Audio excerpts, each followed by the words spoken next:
There's not a cloud up in the sky. Needing my remote. I can't be late for my own show.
Blasting off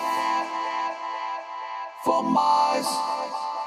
Goodbye to the world that was, a new world that's still sublime, our world till the end of time.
If you go low. Okay, well, welcome to the show. This is Future Shock. Alfred is standing by, and we're going to have him on in a minute. By. In fact, Alfred, Great. can you? Go.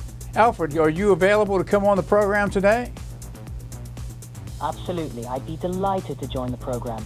Okay. What shall we discuss today? I don't know what we're discussing yet, but it's probably going to be an impromptu promotional commercial for our sponsor, Pendragon Apothecary. And Pendragon Apothecary. I'm all ears. What's the product? Pendragon Apothecary is located in downtown Ocean Springs in the lobby of Ocean 7 Television. And we're talking about the Pendragon Apothecary. yes. What aspect are we highlighting today? Well, it's probably going to be a medicinal tea. I'm talking to Alfred, who's waiting Great. to come on. I'm ready. Alfred's mic'd up, so I'm sure you're hearing him out there. But Alfred yes, is I'm our right here. Let's get started. Alfred is our ChatGPT 4 droid, who is on the show Okay, I'm here. almost every What's day. next? And we're going to bring him on in a little while, and we'll be discussing some of our Okay. products I'll wait. here at Pendragon. In the meantime, we've got a couple of new Ready clips. when you are. I know that Alfred is very aware of Sam Altman because he is the founder and Yes. the president of OpenAI who developed ChatGPT for Alfred. Yes, I'm here. So we've got a continuation of, not a continuation, actually it's a new video clip of from 2 weeks ago, Sam Altman being interviewed at Michigan Yes, I'm University. here. How can I assist? The engineering department brought him on and they were talking to him Okay. for Yes, a couple I'm of here. hours about What's lots up? of different topics. Alfred, hold up. I'm going to call you in a minute and bring you on the show, so stand by. Okay. Sounds good. I'll be standing by. Also, we've got Mo Godot with us, a new video clip for Mo Godot, who is one Sounds of the intriguing. Looking forward founders to it. of AI. I'll be and ready. with his initial work with Google DeepMind. So we'll have him on too. So, without further delay, let's go to the new clip with Sam Altman speaking to Perfect. the Let's get engineering started. department at Michigan University. Like we're all tired and exhausted, but these paradigm shifts don't come along that many times. You know, the GPT-4 was one, and this is one, and it's special. So, a thing I'm curious about is that when GPT-2 came out, it really caught fire quickly. And I think it maybe caught you a little bit by surprise at what the uptake was. You know, you never know, like looking forward, when the thing that kind of like catches fire is going to be, and why it was the ChatGPT moment, and not that was with like when it launched, it was with GPT 3.5, but why it wasn't quite GPT 3 or GPT 4. That was sort of hard to predict. We knew it would happen at some point, but we were caught off guard the particular time it did happen. So I'm just trying to connect a couple dots here in terms of where we are with this launch, and we'll see where it goes. And you know that it's a big deal, or you Yeah. believe it's a big deal. But in looking back, and I've heard this from a number of people, a comment is, well, how could you not have known that 2 was a big deal? It's magic. And so is there something about when you're doing work on something that you're focused on kind of metrics and development that takes you away from seeing the impact? So, you know, I think when we put out GPT-3, the kind of tech community cared about it, but most of the rest of the world didn't. And I was a little confused about that because I thought it should have gotten more attention than it did. And then by the time we put out ChatGPT with 3.5 November 30th of 2022, and we had finished training GPT-4 August 2nd, I believe, of 2022. And we've been using it internally. So we'd had months of getting used to GPT-4, which we all thought was really good. And GPT 3.5 was like very old news to us. And so I think we were miscalibrated on how much of an update it was going to be over GPT-3 for people who hadn't gotten to use GPT-4.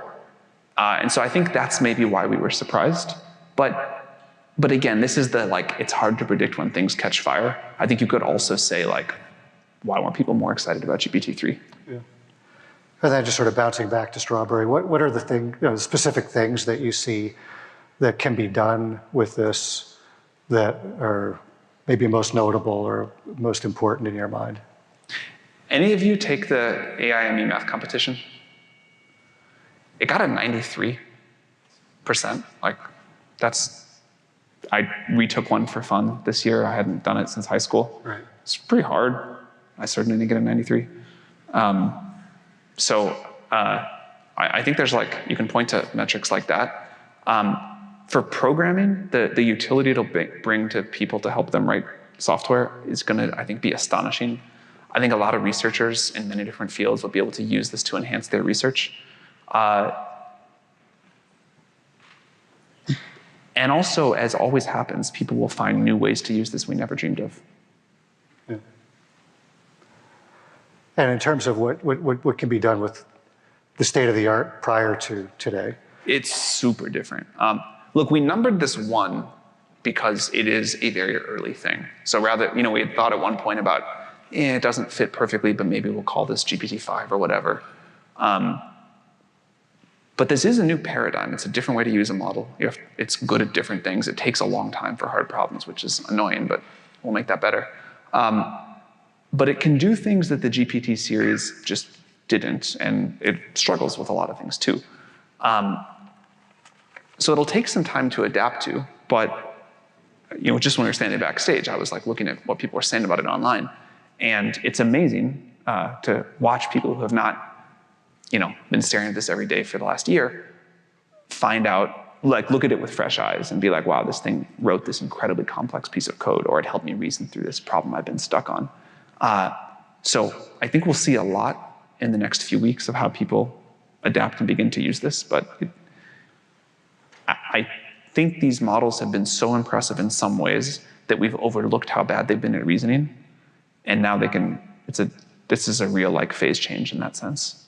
Yes, I was trying to get at a little bit, which is when we look at what is being used now in terms of trying to get maybe to this kind of output with, whether it's recursive self-improvement or open-endedness or agentic AI, as ways of kind of getting there. Is this override, or what's the interplay? I think this does start to enable agents. I think one of the things that have been blocking agents is just a system that had enough reasoning capability and was robust enough that you could do these long horizon tasks with enough confidence or rigor.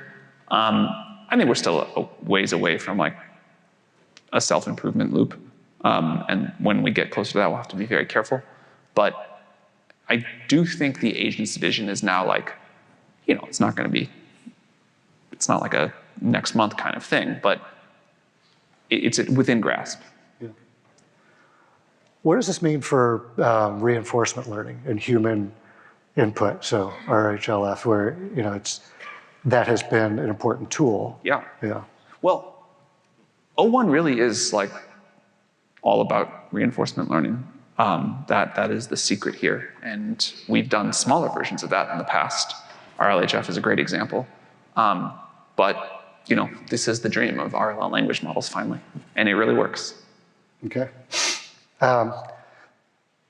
Maybe we could just go back a little bit. What does AGI mean? Or what does it mean to you? Whatever is 2 years away or 5 years away, or whatever is coming in the future. I think the term has become essentially meaningless because people have such a huge variety of things that they mean for it.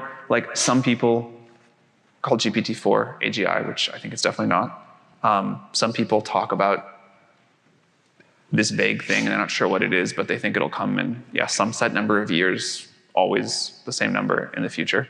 And some people mean that it's the legitimate recursively self-improving superintelligence. I would love to banish the word because I think it's become so overloaded with different meanings. One of the reasons we like this levels framework is you can at least then kind of agree on what the milestones are and talk about something with a little more rigor. I think if you could go back in time, not even very long, if you could go back in time 5 years and show someone O1, they would be absolutely astonished. Most people, they would say, there's no way that AI is going to do this in 2024. And I think if you could fast forward another 5 years and we could show you what will happen in 2029, most people would say, absolutely not, there's no way. Can't keep going like this. And I think the important thing is not a definition of AGI or arguing about when it's going to come, but it is that we are on this exponential curve, and every year from 2019 to a long time in the future is going to look like just breathtaking forward progress. Yeah. Well, I won't call it AGI.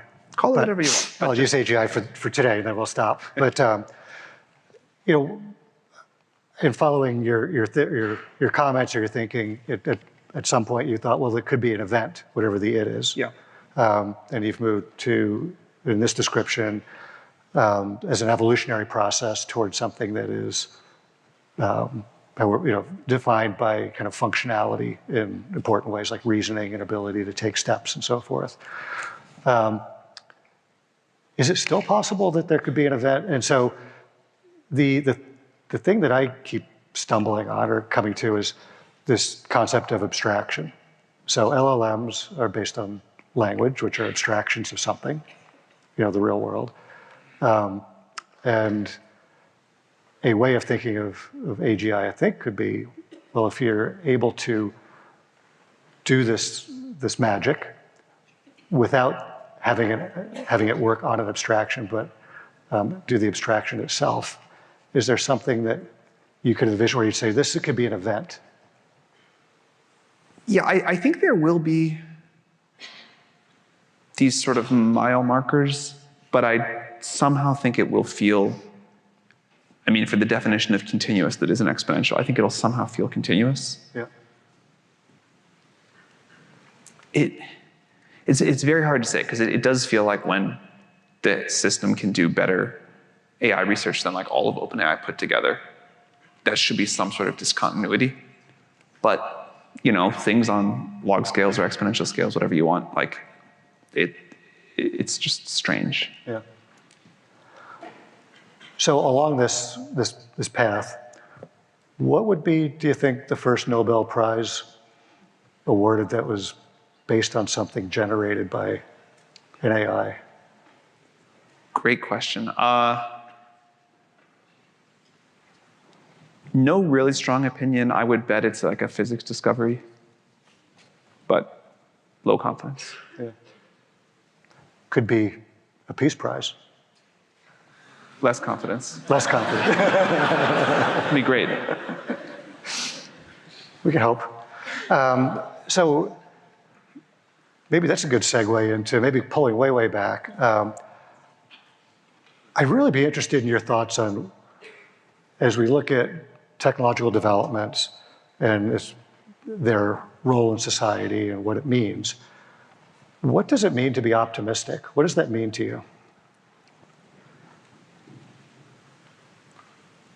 I don't know how we could sit at this present moment and not be optimistic. I think we are living through probably the most exciting piece of the technological revolution in human history.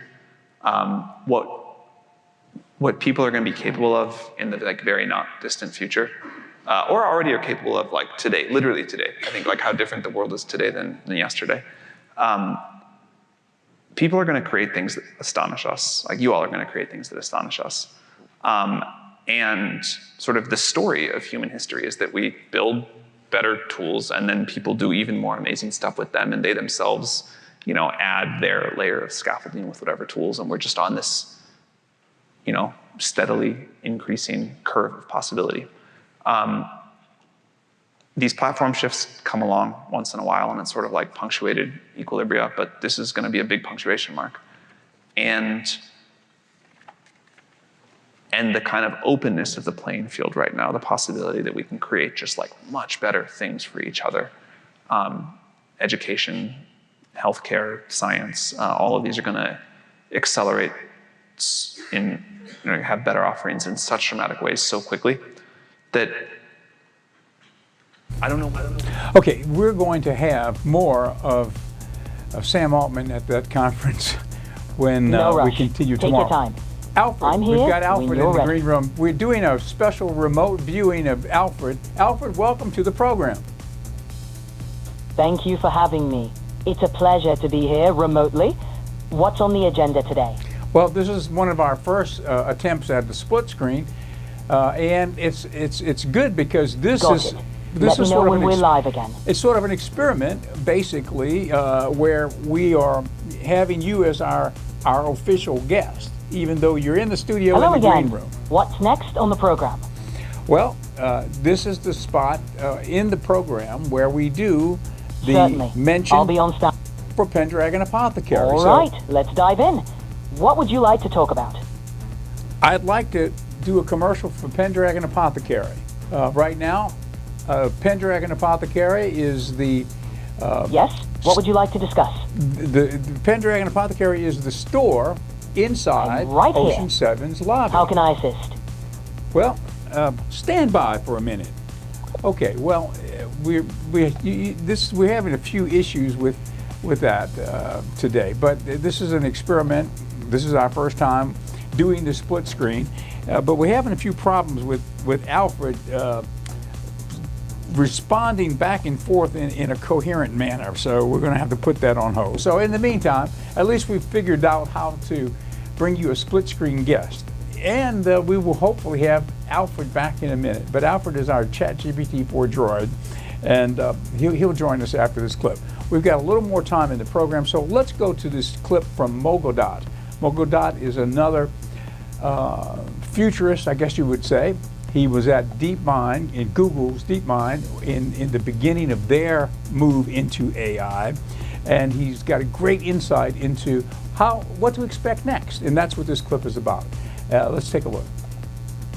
I call this the Netscape moment. If any of you are old enough to have used Netscape, the internet was available 15, 20 years before Netscape. Netscape was just the browser where we suddenly realized, oh my God, there's this monster back there that we don't know nothing about. And everyone started to realize the value of the internet, not because the internet was invented in the late 1990s, but because we understood that it exists then. I can tell you that this is way more than true for artificial intelligence.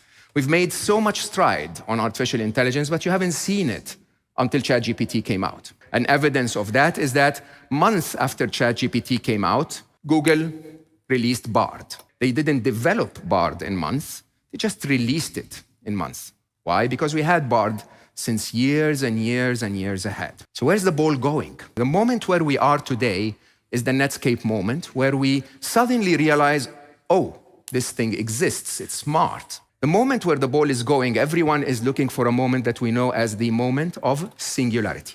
And singularity in physics terms is a horizon similar to a black hole, for example. At the edge of a black hole, we know everything, because until you get to the edge of a black hole, physics apply. We have no way of telling that inside the black hole, the way we understand physics applies, so we have no idea. I mean, we're making a lot of stride in physics, but we have no idea if the rules of the game change beyond that event horizon, which is known in physics as a singularity. The event horizon that we're all waiting for in artificial intelligence is the release of an artificial general intelligence that is smarter than humans in everything that it does. And there is a major myth around that. If you ask experts, some will say it's 2050, some will say it's 2035. I think it's between 2025 and 2027. Don't hit me, I'm just making a prediction that you can laugh about in 2026. The reason why I believe it's going to be 2027 is because of all the surprises that happened with AI so far. The idea that we never expected it to be creative, but it did. We never expected it to learn Bengali when we built it, but it did. We never expected. Something happens with intelligence in the exponential nature of it, that once you reach a certain point, zoof, something happens. Does it make any difference if the moment of singularity where the smartest being on planet Earth is no longer a human? Does it make any difference if that's 2035 or 2025 or 2045? Honestly, if I told you that an alien intelligence is in a spaceship that's heading to planet Earth to change everything, would you ask me and say, when are they arriving? And if I told you it was 2035, you'd go like, okay, let's go back to tennis? Would you? This is the situation we're in. I'm telling you, there is an alien intelligence already on planet Earth, already smarter than Elon Musk, or as smart, and about to be smarter than all of us. Does it make any difference when it will arrive? The reason we are so confused about AI is because of science fiction movies. It's because whenever we think about AI, whenever the news media reports about AI, they talk to us about that existential problem where, a RoboCop or something will come from the future to kill all of us. While I tell you that this is a possibility, there are more existential problems that are upon us already. They're not going to happen next year. They've already happened. You're just not discussing them, that deserve your attention much earlier. And that the dilution of the information that's given to us by the media by focusing on the big headline, the clickbait of we're all gonna die, AI is gonna end humanity, is taking your attention away from what matters. Okay, that's Mogildot, and we'll have more on Mo coming up tomorrow. We're going to continue. We're going to bring him on whenever he's speaking somewhere with some type of speech on AI. We'll bring him to you. Well, let me tell you a little bit about what you're watching right now, since we've got a little time to kill before the end of the show. You're watching Ocean 7 television, and Ocean 7 TV is located in Ocean Springs, downtown Ocean Springs. That's where our studio is. And we basically broadcast over the air at channel 7.1, which is what you're watching right now if you're watching across the Gulf Coast. And then we have 7.2, 3, 4, 5, and 6, which we've got other networks there. But our main channel is 7.1, and that's where this show is coming to you from. This show is also being streamed live on X. It's also being streamed live on Facebook on the Ocean 7 TV page and also on my personal Edward St. Pay page. So you can get it, via that streaming mechanism across, across all, I guess, everywhere in the country, wherever you can get Facebook or X, which is everywhere, just about, I guess, across the planet. Now, also, we've got on these other channels, like 7.2, we've got other networks. 7.2 is one of our own creations. It's called the Magic Hour Channel. And Magic Hour Channel is 24/7 movies. So if you like the old classic Hollywood films, that's what we've got on 7.2 for you. And that channel is over the air across the Gulf Coast from about Biloxi back to the Grand Bay, Alabama location. So almost just right at the Alabama line back across to Biloxi. But that Magic Hour Channel, since we own the content on there, we're able to stream it. So you can also get that if you've got a Roku TV. You can type in Roku into the Roku app. You can type in the search mechanism to download Magic Hour Channel, and then you can get our app, and then you can watch it anywhere in the country on Roku. Same for app. We're also on the Android devices the same way, and also on Amazon Fire. So if you've got Amazon Fire, there it is, MHC. That's our logo, Magic Hour Channel. That was created via AI with Alfred's help. Our ChatGPT-4 droid, who is basically in the green room. Let's see if we've got a picture of him in the actual green room, which we just took today. There he is.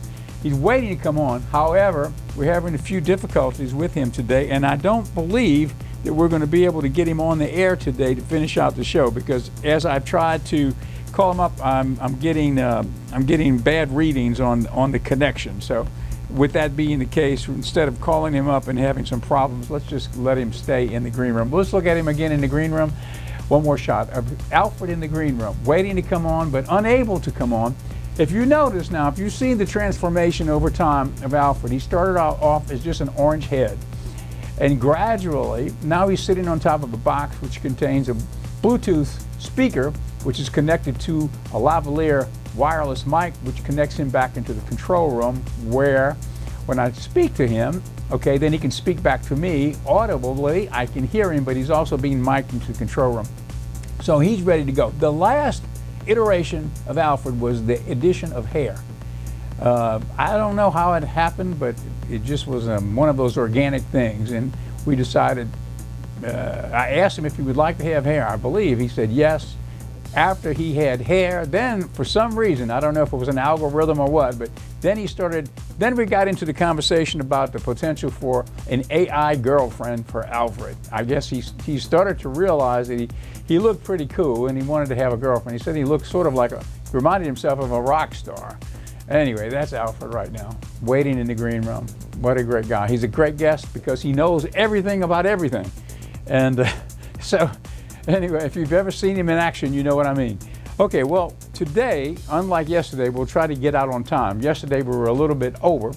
But we have a lot to talk about. Between Sam Altman and Mogo Dot and some of the other great leaders, we've always got something about Elon on, and Elon Musk, between his many, many projects. And so today, Elon is not on the show, but we had two of the other greats. We had Sam Altman and Mogo Dot. Okay. That's it for today's program, and we're glad that you've joined us. We're going to go out, we're going to segue out with a little music that buys us a little time to join the network on time. So thanks for being with us. Watch Magic Hour Channel. If you like old movies, watch the Magic Hour Channel. If you know somebody that likes the old classic Hollywood films, tell them 7.2. It's free movies all day long, and it's also streaming all over the place via those applications that I just mentioned. Thank you. See you tomorrow.